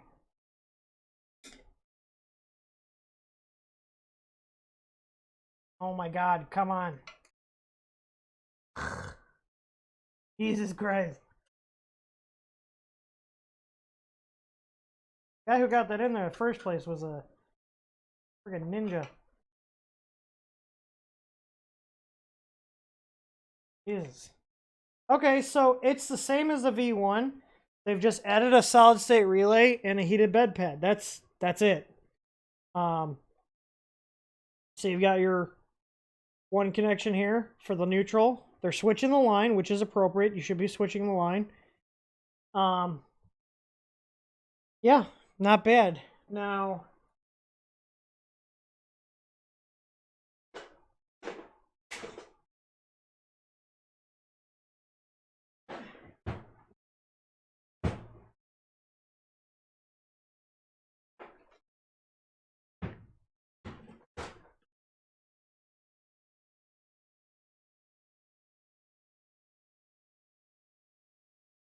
I'm pretty sure also, yeah, our Megers we sell will fit in here.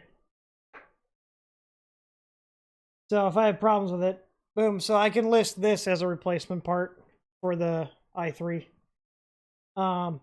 This would actually give me, because this comes out the side here, that actually would give me a little more wire.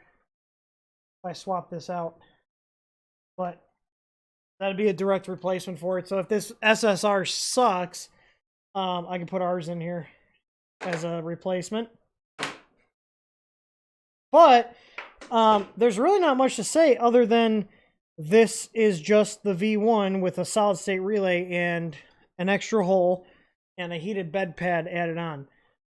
That's about it. So what I'm going to do is essentially the same thing. I'm going to mount the MOSFET down below, and then I'll run 2 wires into the back here for the power input for my 24-volt supply, and then drill a hole just like they have here. And I do have some cable wrap, so I'll be able to wrap my cables like they did on this. But aside from this being a little short, this is what I expected. And like I said, the only thing that concerns me with AC beds is this fatiguing and you getting shocked because this is wall voltage going through here. Other than that, it's exactly the same as the V1. They just added on an SSR and a heated bed plate. So,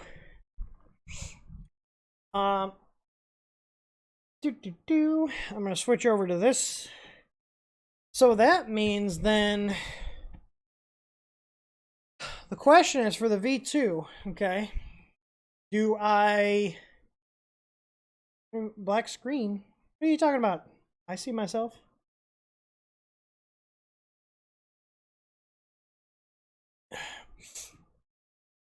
So for the firmware side, do I actually have an i3 Mini V2 option, or do we just have them uncomment the heated bed option? Because this will cover both use cases. What do you guys think? Is this pretty straightforward? Because seeing as the rest of the printer is exactly the same as the V1, difference between V1 and V2 firmware-wise would be V1, V2. So you'd have these 2 options.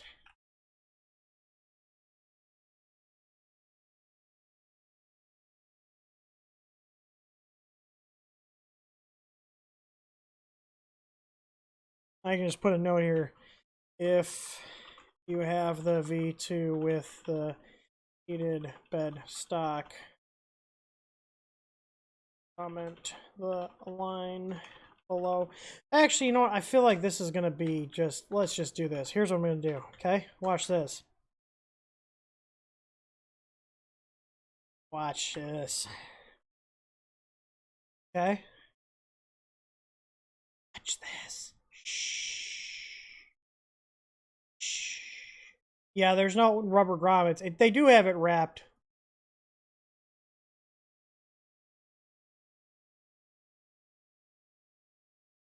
Shh.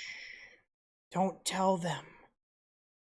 But I'm going to have it uncomment 2 things when they uncomment it.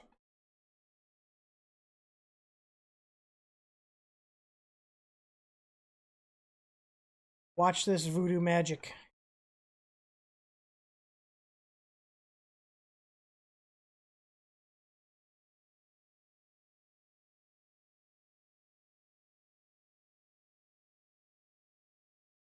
Wow. Just like that. So, and the thing is, even if they uncomment both, it's not going to matter at all.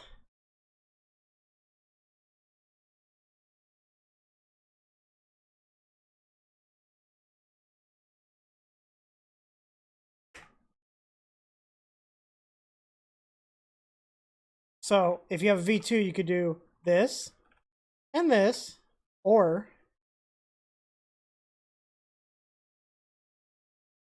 just this. Either one will work. Or if you have a V1 that you've added a bed onto, that'll work too.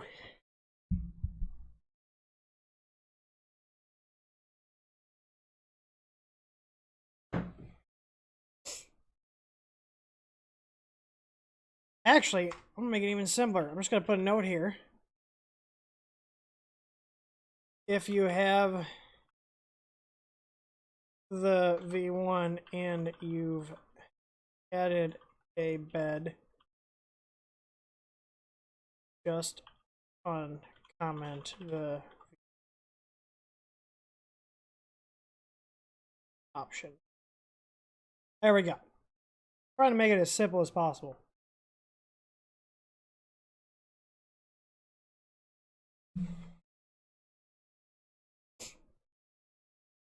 And just like that, we have the V2 supported. I will flash it and test it, but what I'm going to do is do a merge and get these changes in. I also want to increment the version number. So when merge, so we're going to go from here to there, compare. What is this witchcraft?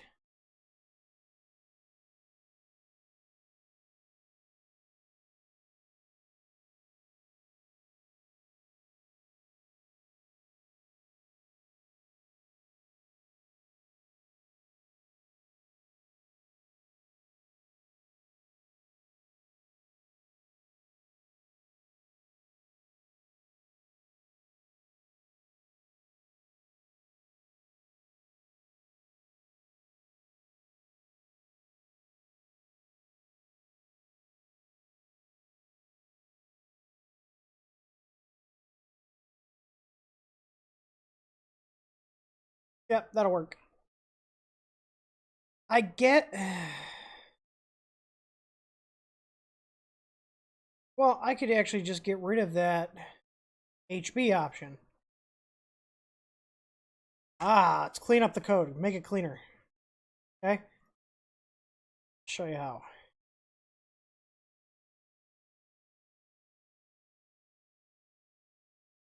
So if this is enabled, okay, if the i3 mini is enabled and the V2 definition is disabled, there we go. Cleaner.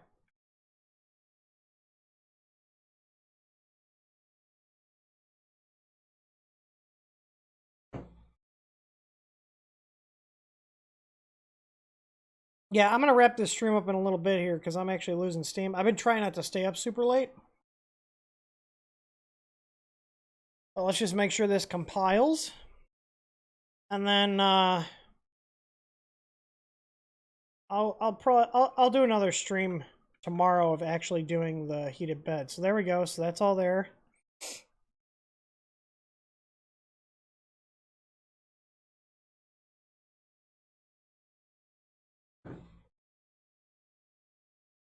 Just make sure this compiles.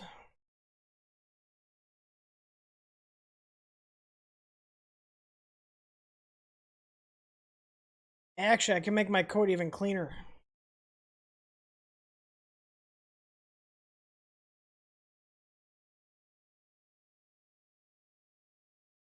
I don't know where else I have this to find, so I'm going to leave that.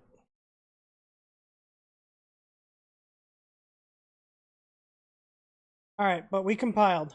All right, I'm happy with that. This will probably be one of the last printers I added the 8-bit. The 119, I should say, which is what this is based on. Because I am working on 2.0 for the 8-bit boards.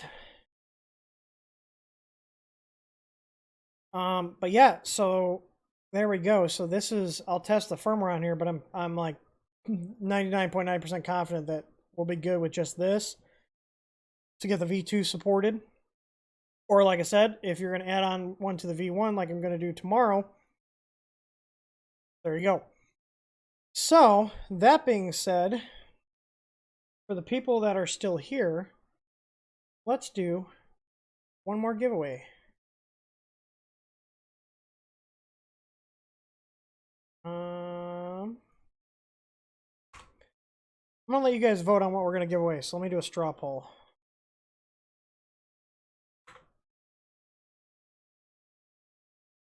I finished my beer. This, Ben, if you're still here, this cooler works great. It's still cold.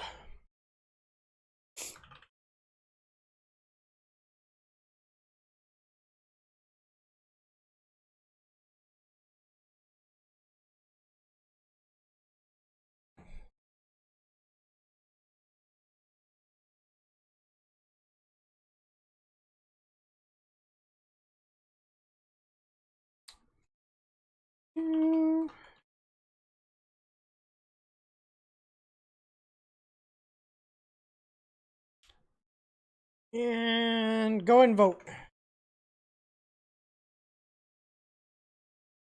That's good to know, Dan. I appreciate the feedback. I really do.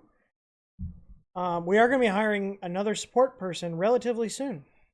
So our support will get even faster. Do the V2 have thermal runaway enabled? That's a good question. I can test that while we're waiting for people to vote.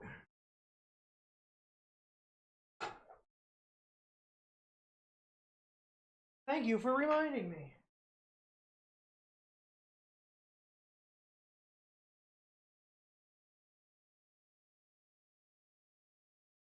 Let's go ahead and test.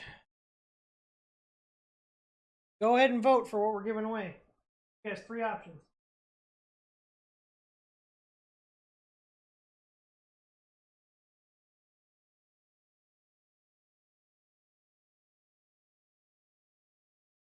I hate this firmware so much. Hey, at least it works though.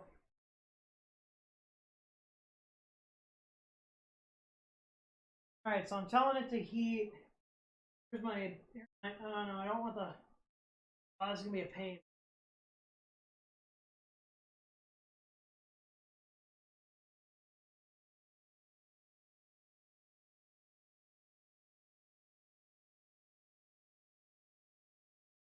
Oh, you know what? I'm gonna unplug the heater. All the way in here, though, it's buried, so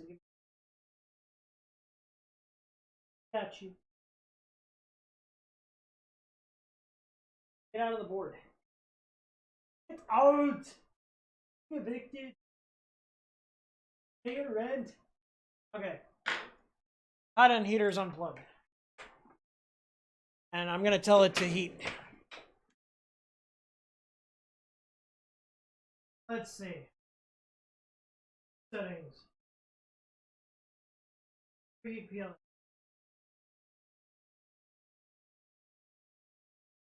And now we wait. The hot end is at 91. Wow. I love this Sony camera. Thank you, Sony, for making cameras that actually work. So as you can see, the hot end is not heating. It is dropping. Let's see if they have thermal runaway enabled.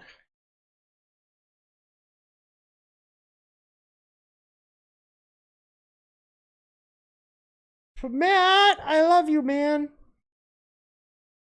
I guess you are waking up around this time.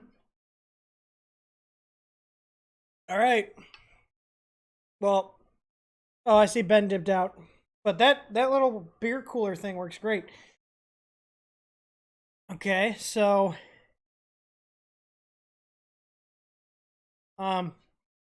camera's not locked up.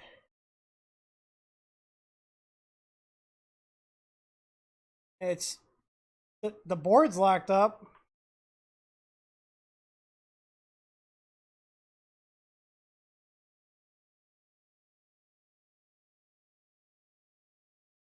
The bed is shut down.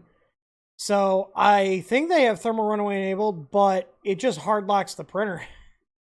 I guess that's one way.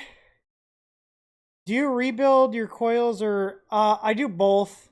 I actually have tried re-wicking the pre-builts. Who makes the beer cooler? Oh, I guess I'll show you here. Yeah, so it has thermal runaway enabled, but it doesn't tell you that there's an issue. I guess that's better than nothing. But it did shut the heaters off. So here you go. Asobu? Patent pending. But this little guy works great for keeping your beer cold. All right.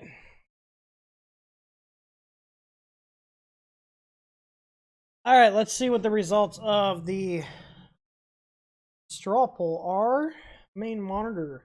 What should we give away? Results. Oh, close. Okay, so we're going to do an Easy ABL Pro kit.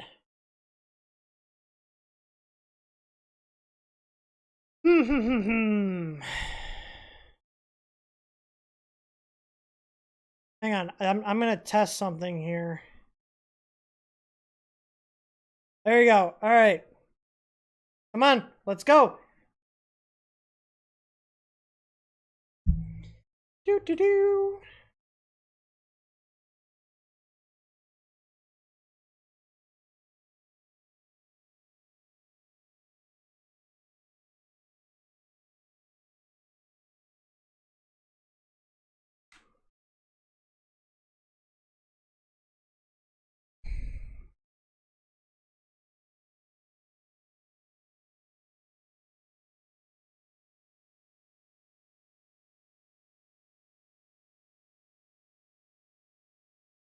Is that gunshots?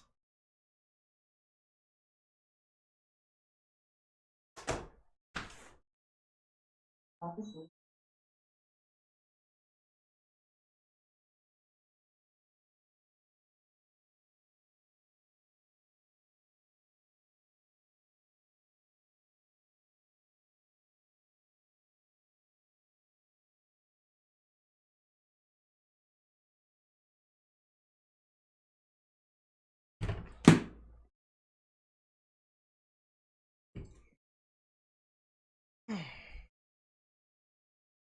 I don't know what that was. I don't know if that was fireworks or gunshots. I don't see anything on my cameras. Come on, guys. Keep trying. No one's won yet.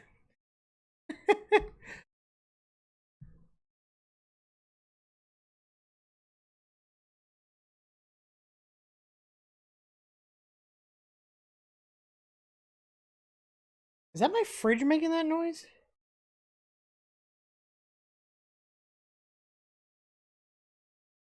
I have the window open to hear. Come on, guys. This is taking way longer than I thought.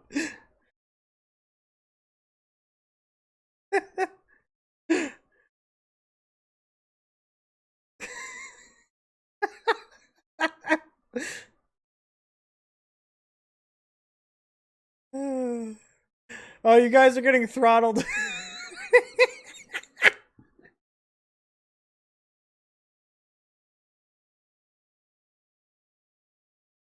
I think someone's setting off fireworks.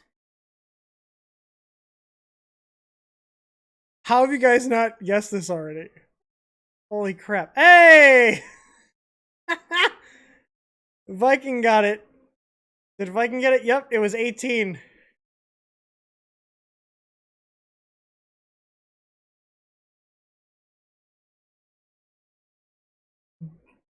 Doesn't it announce who won?